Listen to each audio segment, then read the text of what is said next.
स्वागत है दोस्तों। हरियाणा असिस्टेंट प्रोफेसर भर्ती परीक्षा के हिंदी पाठ्यक्रम में नागार्जुन की कुछ कविताएं लगी हुई हैं और ये सारी कविताएं ऐसी हैं जो आपने किसी न किसी परीक्षा के दौरान पढ़ी होंगी या फिर अपने ग्रेजुएशन और पोस्ट ग्रेजुएशन के पाठ्यक्रम में पढ़ी होंगी। फिर भी यहाँ पर हम महत्वपूर्ण जो ये कविताएं हैं इनका भावार्थ, एक तरह से इनका मंतव्य और उद्देश्य यहाँ पे पढ़ेंगे। तो सबसे पहले आज हम देखेंगे खुरदुरे पैर। खुरदुरे पैर एक कविता है नागार्जुन की। उस कविता का मूल अर्थ क्या है, तो इसे ध्यान से देखते हैं। इस कविता में दोस्तों हरियाणा असिस्टेंट प्रोफेसर भर्ती परीक्षा के लिए हमारी लाइव क्लासेस चल रही हैं, जो कि 1 मई से लगातार प्री परीक्षा स्क्रीनिंग परीक्षा तक चलेंगी। उसके बाद स्क्रीनिंग परीक्षा के बाद लिखित परीक्षा की पूरी तरह से योजनाबद्ध तरीके से हम तैयारी करवा रहे हैं, जिसमें समस्त काव्य रचनाएं, गद्य रचनाएं, हिंदी साहित्य का इतिहास, वो सारी चीज़ें हम इसमें रिवीजन करवाएंगे। इसमें स्क्रीनिंग परीक्षा के लिए लगभग 1200 वस्तुनिष्ठ प्रश्नों का व्याख्यात्मक अध्ययन किया जाएगा, जो 30 दिन बचे हुए हैं। इसमें महत्वपूर्ण रचनाओं पर वन लाइनर भी इसमें आपको पढ़ाया जाएगा और लिखित परीक्षा के लिए विशेष सामग्री पढ़ाई जाएगी। तो अगस्त 2025 तक ये वैध रहेगा अगर आप जुड़ते हैं। बहुत सारे लोग जुड़ चुके हैं, अगर आप चाहें तो ज्वाइन कर सकते हैं हमारे व्हाट्सएप नंबर पे संपर्क करके। तो लिखित परीक्षा तक हम विशेष रूप से इस क्लास को चला रहे हैं। देखते हैं खुरदुरे पैर। नागार्जुन जन कवि के रूप में हिंदी काव्य जगत में प्रतिष्ठित हैं। जन कवि ऐसा कवि कहलाता है जिसकी कविता का मर्म सामान्य जन की पीड़ा, उनके शोषण, उनके जीवन मूल्यों से जुड़ा हुआ हो। ऐसा कवि विलासी प्रवृत्ति की कविता नहीं रच सकता जिसमें पूरी दुनिया का सौंदर्य केवल उपभोग के लिए है। इसलिए आलोचकों ने निराला के महाप्राण उपाधि के वजन पर नागार्जुन को जनप्राण की उपाधि से नवाजा है। आपको ये विशेषता नागार्जुन की ध्यान रखना है। खुरदुरे पैर क्यों उन्होंने ये कविता लिखी, ये भी बहुत आवश्यक है सबसे पहले सोचना। तो इनके बारे में कहा जाता है कि ये जन कवि हैं, जन प्राण कवि हैं। इस तरह की जो उपाधियां हैं, विशेषण हैं, वो लगा के नागार्जुन को पहचाना जाता है हिंदी कविता जगत में। नागार्जुन की सबसे बड़ी विशेषता है कि ये सामान्य जन के लिए लोक की ओर अभिमुख होकर के, यानी उनकी कविता का जो मुख है वो लोक की ओर है, जहाँ सामान्य मनुष्य की पीड़ा है, उसके दुख दर्द हैं, उसके कुछ रीति रिवाज हैं जो उसके जीवन में जिजीविषा यानी जीने के जो स्रोत हैं उनको बनाए रखते हैं। ऐसी कविता रचने वाले नागार्जुन हैं, जो विलासी प्रवृत्ति की कविता और गीत रचने वाले तमाम कवियों से बहुत अलग हैं। तो देखते हैं इस कविता का क्या आशय है। इस कविता में नागार्जुन की दृष्टि एक साइकिल रिक्शा चलाने वाले व्यक्ति के पैर पर पड़ती है। अब देखिए, ये ऐसा विषय है कि कविता के लिए बहुत ही उपेक्षणीय माना जाता है कि किसी के पैर पे कविता, वो भी किसी नायिका का पैर नहीं जो नक्षिक वर्णन के अंतर्गत लिखा जाता था। फटी बिवाइयों, पैर में मोटे मोटे गुठीले जो क्या बोलते हैं घाव बन जाते हैं, उस तरह के घाव वाले पैरों पर कविता लिखना किसी लोक कवि, जन कवि के ही बस की बात है। सारे कवि इस तरह की कविताएं नहीं लिख सकते। पंत की कविताएं आप देखेंगे तो प्रकृति वर्णन की बहुत सारी अप्रतिम सौंदर्य जिसे कोई महसूस नहीं कर पाता, उस तरह की कविताओं को महसूस करके पंत जी लिखते हैं। उस तरह के भाव उनकी कविता में है। लेकिन सामान्य जन की पीड़ा कैसे कविता में व्यक्त होती है, आप इस कविता को पढ़ के ही समझ सकते हैं। तो देखते हैं सबसे पहले कविता, उसके बाद इसकी कविता के बारे में हम बात करेंगे। खुरदुरे पैर। खूब गए दुधिया निगाहों में, फटी बिवाइयों वाले खुरदुरे पैर। धंस गए कुसुम कोमल मन में, गुट्ठल घट्टों वाले कुलिश कठोर पैर। दे रहे थे गति रबड़ विहीन ठूठ पैडलों को, चला रहे थे एक नहीं, दो नहीं, तीन तीन चक्र। कर रहे थे मात त्रिविक्रम वामन के पुराने पैरों को। नाप रहे थे धरती का अनहद फासला, घंटों के हिसाब से ढोए जा रहे थे। देर तक टकराए उस दिन इन पैरों से वे, उस दिन इन आँखों से वे पैर, भूल नहीं पाऊँगा फटी बिवाइयाँ। खूब गई दुधिया निगाहों में, धंस गई कुसुम कोमल मन में। अब देखिए, इस कविता को आप ध्यान से देखेंगे तो वे कह रहे हैं कि खूब गए। खूब जाना एक तरह से लोक में प्रचलित एक तरीका है जिसे हम कहते हैं मन में बस जाना। खूब जाना, मन में बस गई है, कोई एक दृश्य है जो मन में बस गया है दुधिया निगाहों में, और वो क्या है? फटी बिवाइयों वाले खुरदुरे पैर। चिकने नहीं हैं, नायिकाओं की तरह पैर वो नहीं है जिस तरह की कविता का बखान आप बिहारी की कविता में या रीतिकालीन कविताओं में देख सकते हैं। बहुत प्रसिद्ध हैं वो कवि भी, लेकिन किन्हीं दूसरे विषयों की वजह से, फटी बिवाइयों वाले खुरदुरे पैरों की वजह से, उनके काव्य वर्णन की वजह से नहीं। धंस गए, देखिए खूब गए और धंस गए। धंस गए माने बहुत अंतर तक उसका ऐसा असर हुआ जो धंस चुका है। खूब जाना केवल रम जाना है। तो दोनों चीज़ों को ध्यान रखेंगे। यहाँ धंस गए, कुसुम कोमल मन में घुट्टल घट्टों वाले कुलिश कठोर पैर। ऐसे पैर रिक्शा चलाने वालों के पैर आप देखेंगे तो इस कविता में आया है कि दे रहे थे रबड़ विहीन ठूंठ पैडलों को चला रहे थे।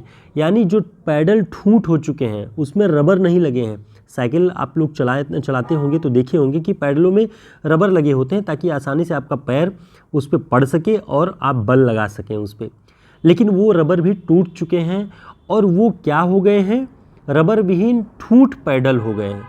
और ऐसे पैडल पर पैर रख के जब वो पूरी ताकत लगा के सवारी को खींच रहा है तो उसके पैर में नीचे मोटे मोटे गुट्ठल बन गए हैं, खून जम गया है, थक्के बन गए हैं और बिवाइयों से एड़ी फटी हुई है। ऐसे पैर से व्यक्ति क्या कर रहा है? वो रिक्शा चालक कि वो गति दे रहा है, वो चला रहा है। और साइकिल रिक्शा है तो एक नहीं, दो नहीं, तीन तीन चक्र चला रहा है। और आप देखेंगे अगर ध्यान से इस कविता को तो आपको याद आ रहा होगा, इसमें लिखा है त्रिविक्रम वामन। ऐसा वामन जिसने 3 पग में पूरे ब्रह्मांड को, पूरी पृथ्वी को नाप दिया। एक वामन वो था और दूसरा ये है जो अपनी फटी बिवाइयों से और बिना पैडल के जो रिक्शा है उस पर चलते हुए सवारी को खींच रहा है। और वो भी नाप लेना चाहता है पूरी धरती की दूरी को, सवारियों को बैठा करके घंटों के हिसाब से, जिसमें उसे कुछ पैसे मिलेंगे जो उसके परिश्रम के पैसे होंगे, जिससे उसका परिवार चलेगा, परिवार का पोषण होगा। तो ये बहुत कठिन काम है, बहुत कठिन, बहुत दर्दनाक कि पैर में घाव हैं और रिक्शा चलाना मजबूरी है। तो ये ऐसे दृश्य की ओर किसकी दृष्टि जा सकती है? जो लोक का कवि होगा, जो जन कवि होगा।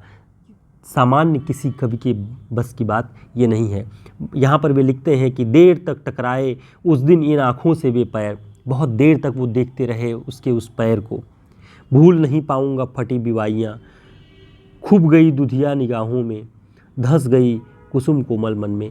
एक कवि का हृदय कितना कोमल हो सकता है, कितना संवेदनशील हो सकता है। उसकी निगाहें ऐसी हैं कि दुधिया, वो सब में माया से देखना चाहता है, सबको जो है प्रेम से, स्नेह से देखना चाहता है। लेकिन स्नेह से देखते वक्त जब उसकी दृष्टि उस पैर पर पड़ती है तब उसे कष्ट होता है और वो कहता है कि ये खूब गए हैं, धंस गए हैं और कभी निकलेंगे नहीं, इस परिश्रम से भरे हुए पैर और फटी बिवाइयों से भरे हुए पैर।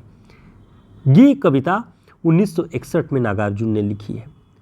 तो देखिए ये जन कवि है। और आपको याद आ रहा होगा तो गुलाबी चूड़ियाँ कविता अगर आपने यूपी हायर की परीक्षा के दौरान या कभी पढ़ी होगी तो उसमें भी आपने देखा होगा कि एक ट्रक ड्राइवर है और ट्रक चला रहा है और सामने उसकी बेटी की 6 साल छोटी बेटी के हाथों में पहनी जाने वाली चूड़ियाँ, गुलाबी चूड़ियाँ ट्रक के सामने जहाँ वो बैठा है वहीं पर उसने बेटी ने लटका दिया हुआ है। तो कहता है कि ट्रक ड्राइवर है तो क्या हुआ, एक छोटी बेटी का पिता तो है।